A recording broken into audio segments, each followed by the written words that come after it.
रहीम अस्सलाम वालेकुम नाजरीन, आप यूट्यूब चैनल देख रहे हैं। मैं इमरान खान हूँ। इस वक्त जब मैं ये वीलॉग रिकॉर्ड कर रहा हूँ, अडयाला जेल के बाहर 1,000 से कुछ ज़्यादा लोग मौजूद हैं, यानी ज़्यादा बड़ी तादाद नहीं आई। ये दावा किया गया था पाकिस्तान तहरीक इंसाफ की जानिब से कि 10,000 लोगों को लाया जाएगा अडयाला जेल के बाहर। लीडरशिप की जानिब से ऐलान किया जाता है, लेकिन बड़ी बेदिली के साथ। ऐसा लगता है कि वो अपनी अपनी ड्यूटी के लिए अडयाला जेल के बाहर पहुंचते हैं, लेकिन कोई भी नहीं चाहता कि बड़ी तादाद में लोग अडयाला जेल के बाहर आए। अलीमा खानम ने आज दोपहर को ये कहा कि हम जब इमरान खान साहब से मुलाकात के लिए आज जा रहे थे तो हमें महमूद अचकजई साहब ने यह कहा कि पाकिस्तान तहरीक इंसाफ का एक पैगाम है, और वो पैगाम ये है कि अगर आप अपने एहतजाज को थोड़ा आगे ले जाएं और अपने धरने को थोड़ा आगे ले जाएं तो हम 10,000 लोग लेकर पहुंच जाएंगे। तो उन्होंने कहा जी क्या वक्त? उन्होंने कहा जी 2 बजे की बजाय आप 6 बजे पे ले जाएं। तो अलीमा खानम ने कहा जी हमने उनकी ऑफर कबूल कर ली और हम 3 बजे से लेकर 7 बजे तक वहां पे धरना देकर बैठेंगे और इंतजार करेंगे कि 10,000 लोग पहुंचते हैं। जब उनसे पूछा गया कि 10,000 लोग ना आए तो क्या होगा, उन्होंने कहा जी फिर 7 बजे हम धरना खत्म कर देंगे और हम वापस जाएंगे। तो एक ऑफर हुकूमत की जानिब से मुबैना तौर पर की गई थी, क्योंकि खैबर पख्तूनख्वा के बजट के मामलात में पाकिस्तान की मिलिट्री एस्टेब्लिशमेंट को खैबर पख्तूनख्वा की हुकूमत से कुछ सहूलतें चाहिए, यानी सरप्लस बजट चाहिए, तरक्याती कामों में कटौती चाहिए, और खैबर पख्तूनख्वा की हुकूमत की मर्जी या इजाज़त चाहिए, या उनका बजट इस तरह से वो बनाना चाहते हैं कि वफाक को उसका फ़ायदा पहुंचे। अब उसके लिए खैबर पख्तूनख्वा की हुकूमत को कुछ ना कुछ तो देना पड़ेगा। तो हुकूमत ने मांगी मुलाकात। तो जो ऑफर दी गई वो ये थी कि मुजम्मल असलम की इमरान खान से मुलाकात करवा दी जाएगी और एक बहन को, और वो बहन भी पसंद की जाएगी एस्टेब्लिशमेंट की जानिब से कि कौन सी वाली बहन। तो एक इमरान खान की बहन और एक मुजम्मल असलम, इन दो की मुलाकात के बारे में मुबैना तौर पर यह इतला आई। लेकिन पाकिस्तान तहरीक इंसाफ ने, इमरान खान साहब की फैमिली ने कहा जी कि नहीं, ये तरीका ठीक नहीं है। मुलाकात तो सुहेल अफरीदी की होनी चाहिए और मुलाकात तो बाकी लोगों की होनी चाहिए, और इमरान खान साहब की बहनों को मिलवाना चाहिए, और ये मुलाकातें जारी रहनी चाहिए। ये क्या तरीका है कि आप 2 मिनट की एक मुलाकात करवाएंगे और उसके बाद आप कहेंगे देखें जी आपने अपने भाई को देख लिया, काफ़ी हो गया। तो ये तरीका ठीक नहीं है, हम इस ट्रैप में नहीं आते। तो फिर पाकिस्तान तहरीक इंसाफ ने कॉल दी कि 10,000 कारकुन वहां पे अडयाला के बाहर पहुंचे। राना सनाउल्लाह साहब ने चैलेंज किया कि अगर ये 10,000 बंदे वहां पे इकट्ठे कर ले तो फिर आकर मेरे साथ बात कर लें, हम इनकी बात मान लेंगे। लेकिन अगर ये 10,000 बंदे इकट्ठे ना कर सकें तो फिर जिस तरह वजीर आजम ने कहा वैसे चुपचाप करके बैठे और बात सुने सर फेंक के। तो अब ये चैलेंज तो हुकूमत ने भी कर दिया था और हुकूमत ने कोई रुकावट खड़ी नहीं की। पाकिस्तान तहरीक इंसाफ की लीडरशिप के रास्ते में हुकूमत ने कोई रुकावट खड़ी नहीं की, लेकिन इसके बावजूद 1,000-1,200 लोग, मेरे ख्याल में मैक्सिमम 1,500 होंगे, इससे ज़्यादा लोग पाकिस्तान तहरीक इंसाफ इकट्ठे नहीं कर पाई। या वो करना ही नहीं चाहते या लोग उन पर भरोसा ही नहीं करते। तो मसला क्या है, मैंने इसके बारे में काफ़ी, मेरा जो अपना एनालिसिस है ना, वो बहुत सारे लोगों से बात करने के बाद मुझे जो समझ आ रही है वो ये है कि लोग इमरान खान से बिल्कुल मायूस नहीं है, लेकिन इमरान खान के बारे में जो लीडरशिप है पाकिस्तान तहरीक इंसाफ की, उनसे लोग मायूस हो चुके हैं और लोग अब उन पर भरोसा नहीं कर रहे और उनके साथ बाहर निकलने को तैयार नहीं है। बार बार लोग निकलते हैं, उनके कहने पर आ जाते हैं, लेकिन कुछ भी नहीं होता। आज जो लोग आए हैं इनके बारे में मैंने पूछा, जो वहां पे सहाफ़ी मौजूद हैं, कि मुझे आप बताइए कि ये कौन लोग हैं जो आए हैं और इन्हें कौन लेकर आया। तो जो जर्नलिस्ट हैं उन्होंने मुझे बताया जी कि ये मकामी सतह पे जो लोकल क़यादत होती है, ये वो लोग आए हैं। ये ऐसा नहीं है कि कोई MNAs, MPAs, सेनेटर्स अपने साथ बंदे निकाल कर लाए हों, या खैबर पख्तूनख्वा की हुकूमत ने या जो सूबाई सदर हैं जुनैद अकबर, उन लोगों ने जोर लगाया। वो कहते जी वो नहीं है। ये ज़्यादा लोग पंजाब से आए हैं, कम लोग खैबर पख्तूनख्वा से आए हैं, और ज़्यादा लोग वो हैं जो मकामी सतह की क़यादत है। कोई अपने साथ 10 ले आया, कोई 20 ले आया, कोई 50 ले आया। तो लोग यहाँ पे आते हैं और तस्वीरें बनाते हैं, चले जाते हैं। उसका एक रीज़न ये भी है कि आगे बल्दियाती इंतखाबात आ रहे हैं, उसके लिए एक्टिविटीज़ शुरू हो गई है। हर बंदे को टिकट चाहिए, तो जो जो लोग टिकट चाहते हैं उन्हें पता है PTI का टिकट मिलेगा तो जीतने का इम्कान बढ़ भी जाएगा। जज्बाती वोट सारा पाकिस्तान तहरीक इंसाफ के साथ है, जितना आम आदमी है वो पाकिस्तान तहरीक इंसाफ के, इमरान खान के साथ है, तो वोट ले लेते हैं। अब धांधली तो आपको पता है हर इलेक्शन में होती है, लेकिन अगर वोटों पे कोई हिफाजत कर सके तो वो पाकिस्तान तहरीक इंसाफ के टिकट पे इलेक्शन जीत सकता है। तो यहाँ पे ये लोग आए, 1,500 के करीब लोग मैक्सिमम भी, अगर मैं बहुत बढ़ा के भी आपको बताऊं तो ये 1,500 लोग होंगे, इससे ज़्यादा लोग नहीं है। पाकिस्तान तहरीक इंसाफ, यानी इमरान खान साहब निकलते थे सिर्फ अपनी पेशी पे जाने के लिए तो 10-20 हज़ार बंदा साथ भागना शुरू कर देता था। लोग पैदल निकल पड़ते थे, 1-1, 1.5 किलोमीटर तक अवाम ही अवाम होती थी, सर ही सर होते थे। ये इमरान खान साहब जब पेशी पे जाते थे तब की बात है।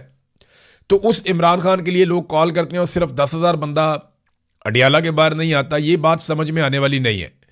हाँ, समझ में जो बात आती है वो ये आती है कि लोगों को एक तो मार इतनी पड़ी है और इतना ज़्यादा हुकूमत ने सख्ती की है, इतने लोगों को उठा उठा कर जेलों में डाला है कि एक ये खौफ है। दूसरा, जो क़यादत लेकर जाती है लोगों को या वहाँ जाती है, वो बड़ी बेदिली के साथ ये ऐलान करते हैं और लोग ये जानते हैं कि दे आर नॉट सीरियस। जब भी कभी कोई सीरियस तहरीक चलती है या कोई संजीदगी के साथ आगे बढ़ता है तो लोग उसको रिस्पॉन्ड करते हैं, लेकिन ओवरऑल एक मायूसी है जो हम देख रहे हैं। लेकिन जो भी एहतजाज होता है ना, उसकी लंबी तैयारी होती है। आज अगर जॉइंट अवामी एक्शन कमेटी एक मजबूत अवामी एहतजाज खड़ा करने में कामयाब हुई, मैंने कल के मनादिर देखे तो बहुत बड़ी तादाद में लोग निकल कर आ गए थे क्रैकडाउन के बाद, और पूरा पंडाल ना सिर्फ भरा हुआ था बल्कि अलग अलग जगहों पर धरने हो रहे थे। तो ये इतनी स्ट्रेंथ आपके अंदर तब आती है जब आपने कई महीनों की तैयारी की हुई हो। पाकिस्तान तहरीक इंसाफ फौरी तौर पे कहती है जी कल आना है, परसों आना है, तो वो लोग कहाँ आएंगे? आपको तैयारी करनी पड़ेगी। आज होना तो ये चाहिए कि पाकिस्तान तहरीक इंसाफ 5 अगस्त 2026 की तारीख दे दे और अपनी डिमांड सामने रख दे कि जनाब ये हमारी डेडलाइन है और ये हमारी डिमांड्स हैं। अगर ये डिमांड्स नहीं मानी जाती तो 5 अगस्त 2026 को हम पूरा पाकिस्तान लेकर अडियाला की तरफ जाएंगे या हम इस्लामाबाद की तरफ जाएंगे। कॉल तो फिर इस तरह दी जाती है 50 दिन पहले, 60 दिन पहले, कम से कम 50-60 दिन पहले आप कॉल दें, फिर तैयारियां करें, फिर लोगों को निकालें, पूरा एक बयानिया बने, हर आदमी की ज़हन साजी की जाए, फिर स्ट्रीट मूवमेंट चले, फिर लोग निकलते हैं। ऐसे थोड़ी लोग निकलेंगे कि आप कहेंगे लोग आपके ज़ाती मुलाजिम नहीं हैं। लोग इमरान खान से प्यार बहुत करते हैं, लेकिन लोगों को इमरान खान की जो पॉलिटिकल पार्टी है उसकी लीडरशिप को वो शक की नज़र से देखते हैं और अब वो उनसे मायूस हो चुके हैं। देखें, वो कॉलें दे दे के थक गए, लोग नहीं निकलते ऐसे। तो आपको पूरी तैयारी करनी पड़ेगी। अगर आज ये तारीख दे दें, मिसाल के तौर पे आज मिड है जून का, तो अगस्त की 5 तारीख अगर दें तो ये 1.5 माह का टाइम है इनके पास। तो इस 1.5 माह में बड़े पैमाने पे लोगों को इकट्ठा किया जा सकता है। अब आ जाए नाजरीन कुछ और खबरों की तरफ। फैसल वाडा टीवी के ऊपर अचानक से नजर आए। हर मौके पे फैसल वाडा अचानक से आ जाते हैं और आकर चित्रौल शुरू कर देते हैं। ज्यादा चित्रौल वो नून लीग की करते हैं। फैसल वाडा की कई प्रेडिक्शंस गलत भी हुई। यानी इसी फैसल वाडा ने कहा था कि सवाल ही पैदा नहीं होता कि सुहेल अफरीदी वज़ीर आला बन जाए, लेकिन वो बन गया। फैसल वाडा ने और बहुत बातें की थी, बहुत सारी प्रेडिक्शंस गलत हो जाती हैं। ख्वाहिशात होती हैं ना जर्नैलों की, वो इनको बता देते हैं तो वो उनको कहते हैं ये मेरी पेशन गोई है। तो अब वो लगातार नून लीग की चित्रौल कर रहे हैं, उसी बूट के साथ जो बूट उन्होंने काशिफ अब्बासी के प्रोग्राम में उठा के टेबल पर रख दिया था।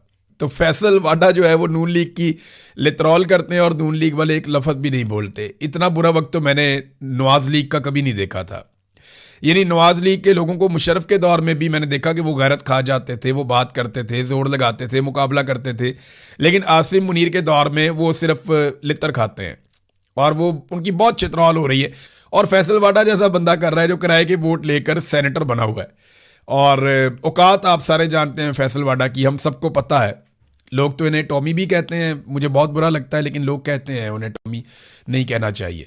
लेकिन फैसल वाडा ने जर्नैलों की तारीफ़ें की हैं, फौजी क़यादत की बहुत ज़मीन आसमान के कलाबे मिलाए उनकी तारीफ़ें की, और सियासतदानों को जो है वो ये बहुत रगड़ा लगाते हैं, उनकी ठुकाई करते हैं। तो सियासतदानों के अंदर एक घुसपैठिया है जो जिस थाली में खाता है उसी में छेद करता है। सियासतदानों को ना ऐसे लोगों को पहचानना चाहिए और उनको अपनी सफ़ों से अलग करना चाहिए जो सियासतदानों को ही गाली देता है और सियासतदान के तौर पे ही पहचाना जाता है। हमारे सहाफ़ियों में भी ऐसे लोग हैं। एक सहाफ़ी है ऐसा, वो हर जगह बैठ के ना सहाफ़ियों को गालियाँ देता है और वो ये कहता है कि पाकिस्तान में मीडिया पे 10 साल के लिए पाबंदी लगा देनी चाहिए, पाकिस्तान में मीडिया होना ही नहीं चाहिए, जो करा रहा है मीडिया करा रहा है। अच्छा, जैसे ही नवाज शरीफ का दौर आता है ना तो ये बहरूपिया जो एक सहाफ़ी है ये हर जगह बैठ के ये कहता है कि आप बंद कर दें, और वो सुन रहा है तो उसको पता है कि मैं उसका नाम ले रहा हूं और मैं उसके बारे में कह रहा हूं। और अगर वो अपनी हरकतों से बाज नहीं आएगा ना तो ये जो भरम है ये भी जाता रहेगा। तो ये मीडिया को गालियां देता है नवाज शरीफ के दौर में कि मीडिया अच्छा नहीं है। इमरान खान के दौर में ये आज़ादी इज़हार राय का एक दाई बन जाता है, एक उसके लिए बहुत बड़ी आवाज़ बन जाता है।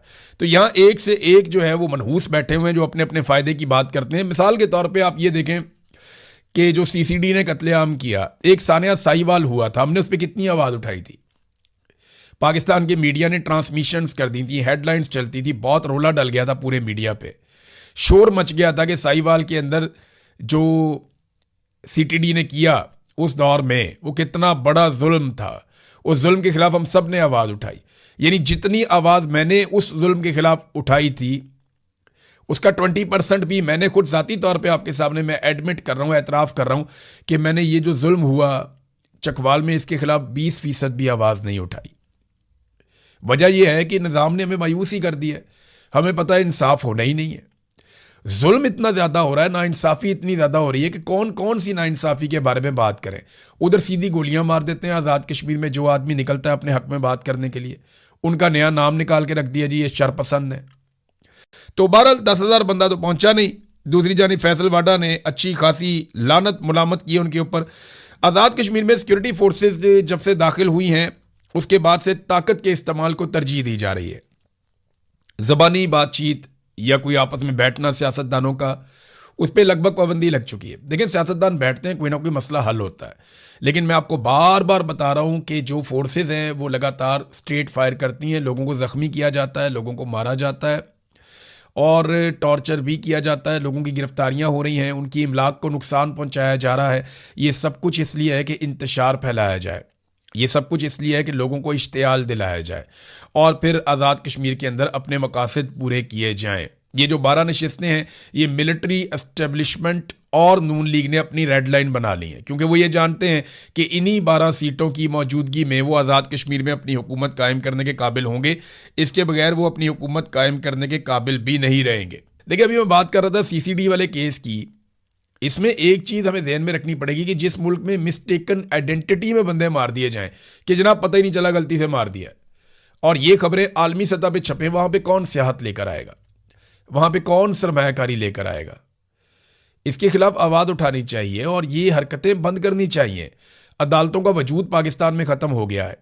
पुलिस मुकाबलों में और जाली पुलिस मुकाबलों में लगातार बंदे मारे जा रहे हैं। दहशतगर्दी पाकिस्तान में बढ़ती चली जा रही है, बढ़ती चली जा रही है, कम होने का नाम ही नहीं ले रही। तो ये सारी चीज़ें अगर आप प्लस माइनस करके देखें तो पाकिस्तान खसारे में जा रहा है। और उसका जिम्मेदार कौन है? पाकिस्तान की मुसल्लत करदा हुकूमत। और इसको मुसल्लत किसने किया? फील्ड मार्शल आसिम मुनीर ने। अपने मफाद के लिए देखें ना, उन्हें ही फ़ायदा पहुंचा है ना, पाकिस्तान को तो नुकसान ही हुआ।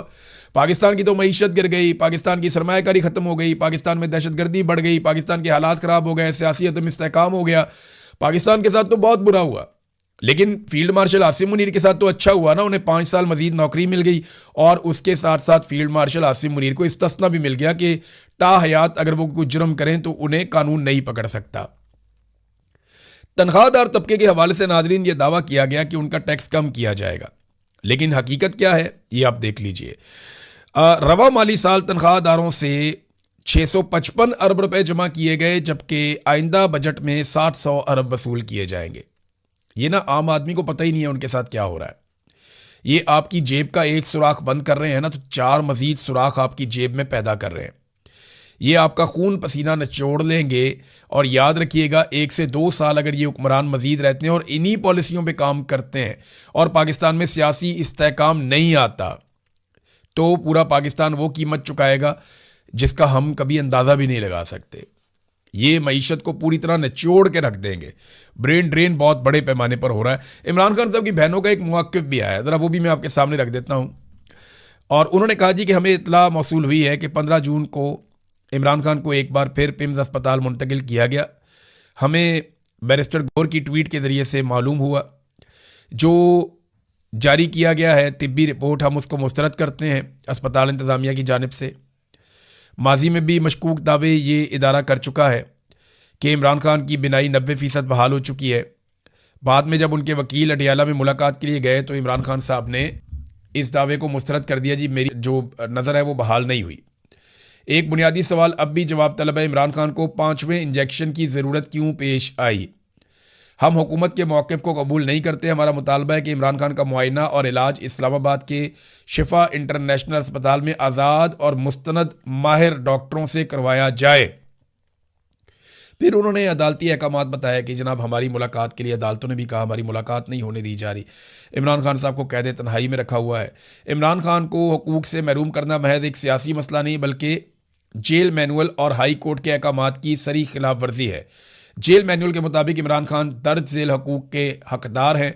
नंबर 1, अपने बेटों से हफ्तावार टेलीफोनिक गुफ्तगू, ख़ानदान के अफराद से हफ्तावार मुलाकात, अपने वकला से हफ्तावार मुलाकात, किताबों और मुताले के मवाद तक रसाई, टेलीविज़न और अखबारात तक रसाई, मुनासिब तिब्बी इलाज और बाकायदा तिब्बी मुआयनों तक रसाई, किसी भी तिब्बी अमल या तरीक़ा इलाज से कबल करीबी अहल खाना को इतला देना। इसके अलावा जो हाई कोर्ट के अहकामात हैं उसके मुताबिक वो ये बताती है कि इमरान खान को अपने बेटों से टेलीफोन पर बात करने की इजाज़त दी जाए। ये हाई कोर्ट ने बाकायदा अहकामात दिए हुए हैं और मुलाकातें भी करवाई जाएं। और 6 दोस्त जिनमें पार्टी नुमाइंदगान भी शामिल हों हर जुमेरात को उनसे मुलाकात कर सकते हैं, लेकिन इमरान खान साहब की मुलाकातें बंद हैं। उनकी बहनें जो है वो मुतालबात कर रही हैं, पार्टी जो है वो मुज़ाकरात कर रही है हुकूमत के साथ, और हुकूमत जो है वो अब उनका मजाक उड़ा रही है। नादरीन, शहबाज शरीफ साहब ने ट्वीट किया और उस ट्वीट में 8 लोगों को मेंशन किया, यानी 8 लोगों को वो ट्वीट टैग किया कि ये 8 लोग हैं जिनकी वो खुशनुदी हासिल करना चाहते हैं। ये जो जंगबंदी हो रही है ईरान और अमेरिका के बीच में, तो पराई शादी में अब्दुल्ला दीवाना, वो कैसे मैं बताता हूँ आपको। शहबाज शरीफ ने जो टैग किया वो ट्रंप को किया, नायब सदर अमेरिका के जेडी वेंस उनको किया, मार्को रूबियो को किया, स्टीव विटकॉफ के एक अकाउंट को किया, फिर स्टीव विटकॉफ के दूसरे अकाउंट को किया। तो पहले 5 अमरीकी अकाउंट्स को उन्होंने टैग किया। फिर बारी आती है ईरान की, यानी ईरान को प्रायोरिटी नहीं दी और ये भी नहीं देखा कि सदर ट्रंप को अगर आपने पहले किया तो फिर आप दूसरे नंबर पे ईरानी सदर को करें, फिर आप अगर जेडी वेंस को करते हैं तो फिर आप कालीबाफ को करें, फिर आप मार्को रूबियो को करते हैं तो फिर आप इराकची को करें। जो तरीकाकार था वो तो ये था, लेकिन 5 अमरीकियों को पहले रखा और 3 ईरानियों को बाद में रखा, जिनमें ईरानी सदर, कालीबाफ और इराकची, ये तीनों थे। अच्छा, अब इनों में से किसी ने भी इसको रीट्वीट नहीं किया। जब मैंने इसको देखा उस वक्त तक किसी ने भी शहबाज शरीफ के ट्वीट को रीट्वीट नहीं किया, हालांकि इनको मेंशन किया गया। जब आप किसी को मेंशन करते हैं तो उसका मकसद यही होता है कि वो इस पर रिस्पॉन्ड करे या कम से कम वो देख ले, लेकिन किसी ने भी रीट्वीट नहीं किया शहबाज शरीफ के ट्वीट को। तो हमारी हालत वो है कि अपने घर के अंदर भूख है, बच्चे स्कूल नहीं जा रहे, बर्तन बिक गए हैं, कर्जे चढ़ गए हैं, पूरा कुंबा आपस में दस्तों गिरबान है, घर के अंदर खाना जंगी लगी हुई है, एक दूसरे का सर फाड़ रहे हैं, नफरत की आग लगी हुई है, हर कोई घर से भागना चाहता है, मगर चौधरियों के बीच में सुलह हो रही है, हमें बहुत मजा आ रहा है। यानी अपने घर के अंदर भूख नाच रही है, अपने घर की हालत यह है कि कर्जे चढ़ रहे हैं, अपने घर की हालत यह है कि कोई चीज़ सही तरीके से नहीं हो रही, तरतीब के साथ कुछ नहीं हो रहा। और बेगानी शादी में अब्दुल्ला दीवाना, बस इसी को बोलते हैं। ये कहावत एग्जैक्टली पाकिस्तान के जो हुक्मरान हैं उनके ऊपर सादिक आती है।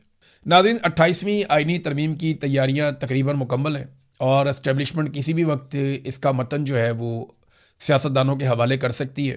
फौरी तौर पे नवाज शरीफ वापस पहुंचेंगे, बाकी सारे लोग अपनी जिम्मेदारी अदा करेंगे और 28वीं आईनी तरमीम भी बाजमात पास करवाई जाएगी। आपको बहुत बड़े इसमें सरप्राइजेज मिलेंगे और एक दफ्तर के अंदर बाकायदा बंद दरवाज़ों के पीछे हुकूमत की मर्जी और उसकी समझ के बाहर ये 28वीं आईनी तरमीम तैयार की गई है। काफ़ी सरप्राइजेज आपको मिलेंगे। नाजरीन, एक लोडोविक ट्रारियक्स इंटरनेशनल ह्यूमन राइट्स प्राइज़, ये जैसे आपका नोबेल इनाम है उसी तरह वकला का भी एक इनाम होता है। जो स्ट्रगल करने वाले, इंसानी हकूक़ के लिए आवाज़ उठाने वाले वकला को बैनुल-अक़वामी सतह पे उनको एक पहचान दी जाती है, उन्हें एक एवॉर्ड से नवाजा जाता है कि ये वो वकला हैं जिन्होंने आगे बढ़ के इंसानियत की खिदमत की और इंसानी हकूक़ के लिए बेहतरीन आवाज़ उठाई। जैसे नोबेल इनाम है उसी तरह ये वकला का एक बहुत बड़ा इनाम है। सबसे पहले ये इनाम दिया गया था तारीख में नेल्सन मंडेला को। तो नेल्सन मंडेला को ये इनाम मिला, उसके बाद बहुत बड़े बड़े लोगों को ये इनाम मिला जिन्होंने इंसानी हकूक़ के लिए काम किया, इंसानियत के लिए आवाज़ उठाई। और इस साल ये अवार्ड पाकिस्तान के हिस्से में आया है और पाकिस्तानियों को इसके लिए मैं बहुत मुबारकबाद दे रहा हूँ। ये बहुत बड़ा एजाज़ है हमारे लिए कि ईमान मज़ारी और हादी अली चट्ठा, उन्हें मुश्तरका तौर पे फ्रांस से ये अवार्ड दिया गया है, उन्हें इस अवार्ड से नवाजा गया है। तो ये पाकिस्तान के लिए एक मुस्बत पहचान है कि ये पिसे हुए तबकात के लिए आवाज़ उठाते हैं और आज वो दोनों जेल के अंदर बंद हैं। ये हमारी हुकूमत की पॉलिसी है। तो नाज़रीन, अब तक के लिए इतना ही। अपना ख्याल रखिएगा, अपने इस चैनल का भी। अल्लाह हाफ़िज़।